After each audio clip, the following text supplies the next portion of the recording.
Continued from page 7.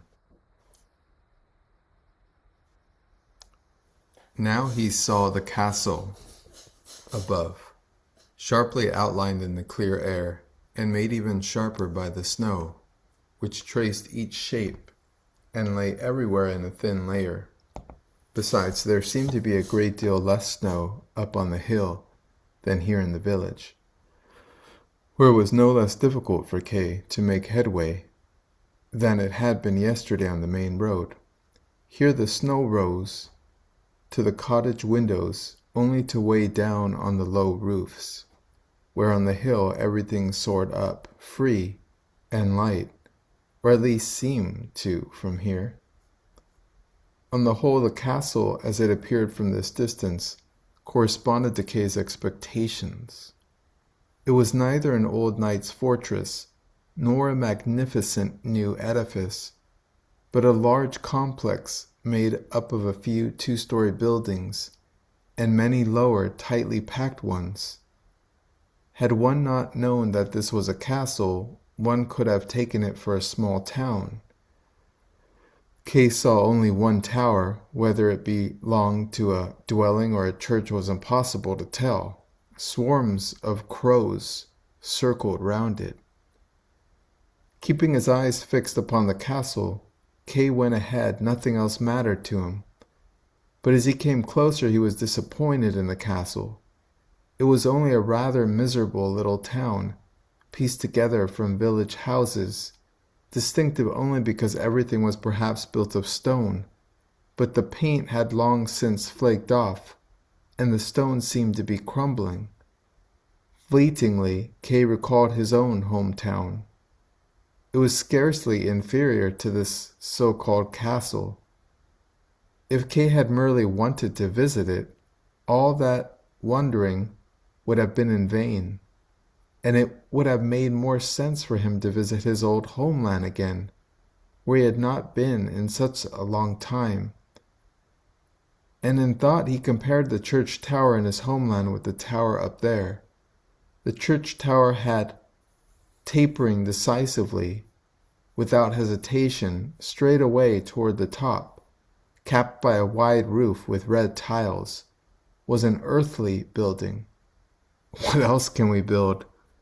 But with a higher goal than the low jumble of houses, with a clearer expression than that of the dull workday.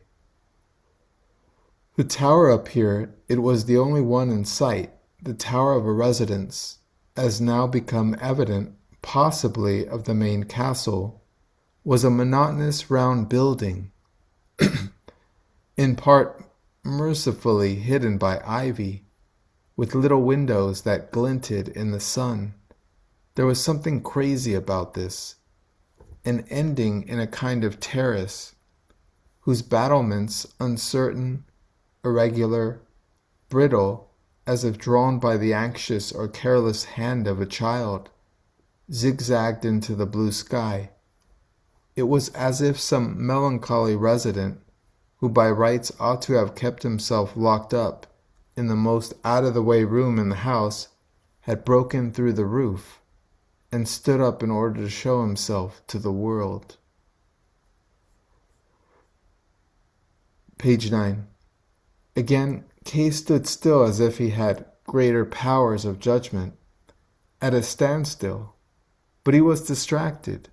Behind the village church, beside which he had stopped, it was actually only a chapel with a barn-like annex to accommodate the congregation, was the school.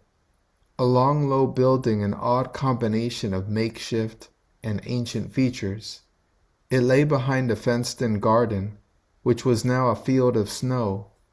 Just then the children came out with their teacher. Bunched about the teacher, the children all had their eyes on him. There was constant chatter from all sides. Kay could not follow their rapid speech. The teacher, a small, narrow-shouldered young man, but also, without thereby seeming ridiculous, quite erect, had fixed his eyes from afar on Kay. Was the only person anywhere around. Aside from the teacher's group, As a stranger, Kay was the first to say hello, especially faced with such a domineering little man. "Good day, teacher," he said. All of a sudden the children fell silent. Having his sudden silence before he spoke must have pleased the teacher. "You're taking a look at the castle?" he asked, more gently than Kay had expected, but as though he did not approve of what Kay was doing. "Yes," said Kay, I'm a stranger here. I only arrived in the village yesterday evening." "You don't like the castle?" the teacher said quickly. "What?" countered Kay, somewhat baffled, but then rephrasing the question more delicately, he said, "Do I like the castle? What makes you think I don't like it?" "Strangers never do," said the teacher. To avoid giving offense, then, Kay changed the subject and asked, "You must know the Count." "No," said the school teacher, who was about to turn aside, but Kay did not give up again and asked, "So you don't know the Count?" "How could I know him?" the school teacher said softly, adding loudly in French, "Keep in mind that there are innocent children present." To Kay this was sufficient justification for asking, "Teacher, could I call on you? I'll be staying for some time and already feel a little isolated. I don't belong among the peasants, nor in all likelihood at the castle." "There is no difference between the peasants and the castle," said the teacher. "Maybe so," said Kay, "but that has no effect on my situation. May I call on you?" "I live in Swan Street at the butcher's." Though this sounded more like an address than an invitation, Kay said, "Very well, I shall come." The school teacher nodded and moved on with his little bunch of children, who instantly resumed their shouting. They soon disappeared down a steep side street. But Kay was distracted. The conversation had irritated him. For the first time since coming here, he felt truly tired. At first, the long journey hadn't seemed like much of a strain to him. How he had kept wandering through the days steadily, one step at a time. But the consequences of those exertions had to go and make themselves felt now, at the worst possible time, of course. He felt an irresistible urge to seek out new acquaintances, but each new acquaintance had only increased his weariness. In his present state, if he could force himself to prolong this walk to the castle entrance, that would be more than enough. So he set off again, but it was a long way. The street he had taken, the main street in the village, did not lead to the castle hill. It only went close by, then veered off, as if on purpose. And though it didn't lead any farther from the castle, it didn't get any closer either. Kay kept expecting the street to turn, at least toward the castle, and it was only in this expectation that he kept going. No doubt out of weariness he was reluctant to leave the street. What amazed him too was the length of this village, which wouldn't end. Again and again those tiny little houses and the frost-covered window panes and the snow, and not a living soul. Finally he tore himself away from this clinging street. A narrow side street took him in. The snow here was even deeper. Lifting his sinking feet was hard work. He broke out in perspiration, suddenly came to a stop, and could go no further. Well, he certainly wasn't abandoned. There were peasant cottages right and left. He made a snowball and threw it at a window. The door opened right away, the first door to open on his way through the village, and standing there was an old peasant in a heavy brown fur coat, head tilted sideways, friendly and weak. "May I join you for a little while?" said Kay. "I'm very tired." He didn't hear anything the old man said, but gratefully accepted the plank being pushed toward him, which immediately rescued him from the snow, and after taking a few steps he stood in the room, a largely dimly lit room. At first the new arrival from outdoors could not see a thing. Kay stumbled against the washtub. A woman's hand held him back. From one corner came the sound of children crying. From another some smoke billowed, turning the dim light to darkness. Kay remained standing there as if in the clouds. "He must be drunk," someone said. "Who are you?" cried an imperious voice. And then probably to the old man, "Why did you let him in? Can we let in everything that is slinking through the streets?" "I'm the land surveyor of the Count," said Kay, trying to justify himself in front of these as yet invisible people. "Ah, it is the land surveyor," a woman's voice said, and then there was complete silence. "You know me?" asked Kay. "Of course," the same voice said curtly. Their knowing Kay did not seem to recommend him. Finally the smoke dispersed a little, and Kay was gradually able to get his bearings. It seemed to be a wash day. But the door clothes were being washed, yet the smoke had actually come from the left-hand corner, where in the wooden tub, larger than any Kay had ever seen, it was about the size of 2 beds, 2 men were bathing in steaming water. But even more surprising, though one still couldn't make out the exact nature of the surprise, was the right-hand corner. Through a large garret window, the only one in the back wall, came pale snowlight, surely from the courtyard, which lent a luster as of silk to the dress of a woman who had almost lay wearily in a tall armchair set deep in the corner.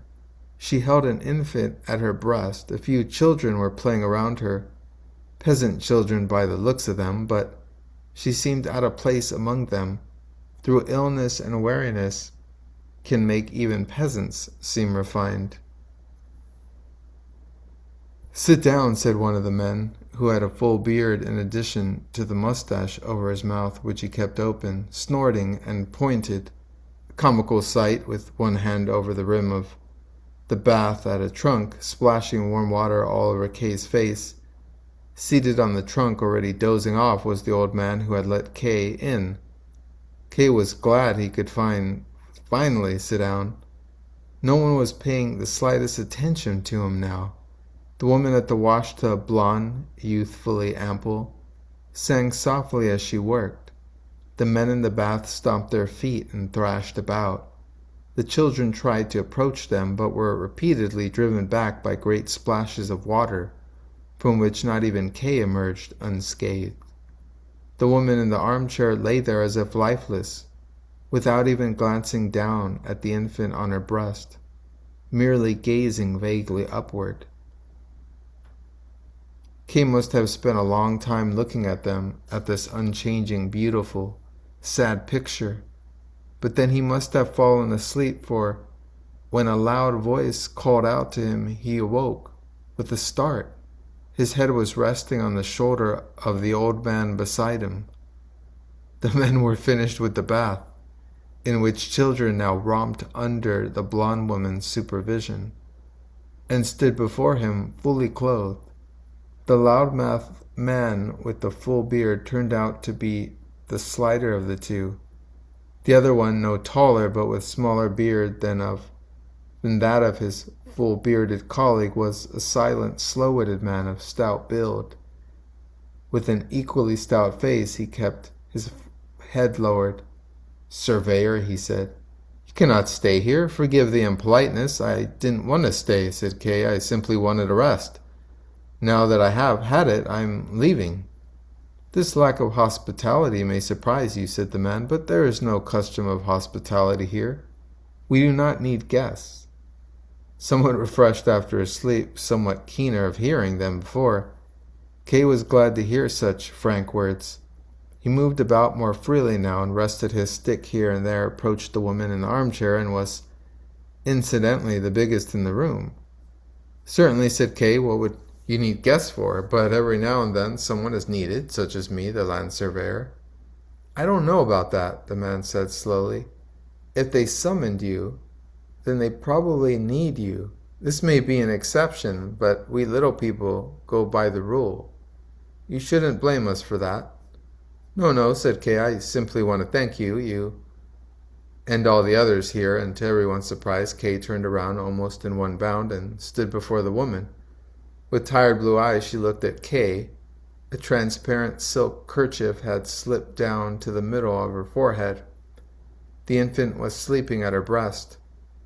"Who are you?" asked Kay. Dismissively, it was unclear whether the contempt was meant for Kay or her own answer. She said, "A girl from the castle." All this had taken no more than an instant. Now 2 men right and left seized Kay and pulled him to the door, silently but with full force, as if there were no other means of communication. Something about this place pleased the old man,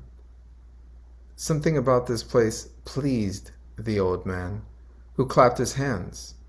The washerwoman laughed over near the children, who suddenly began making noise like mad. Yet Kay soon stood outside the street. The men watched him from the threshold. It was snowing again, although it now seemed a little brighter outside. The man with the full beard cried impatiently, "Where do you want to go? Here's the way to the castle, this way to the village." Kay did not answer, but turned rather to the other man, who, despite his superiority, struck him as the more congenial of the 2. "Who are you? Whom should I thank for the visit?" "I am Master Tanner Lazeman," came the reply, "but you needn't thank anybody." "Fine. Perhaps we shall meet again." "I do not think so," said the man. Just then the man with the full beard, raising his arm, cried, "Good day, Arthur. Good day, Jeremias." Kay turned around, so other people were showing up on the streets of this village. Coming from the castle were 2 young men of medium height, both quite slender in tight-fitting clothes, with very similar dark brown faces and strikingly black goatees. They were going astonishingly fast for the state of those roads, flinging out their slender legs in step. "What's the matter?" cried the man with the full beard. One had to shout to make oneself heard, they were going so fast and did not stop.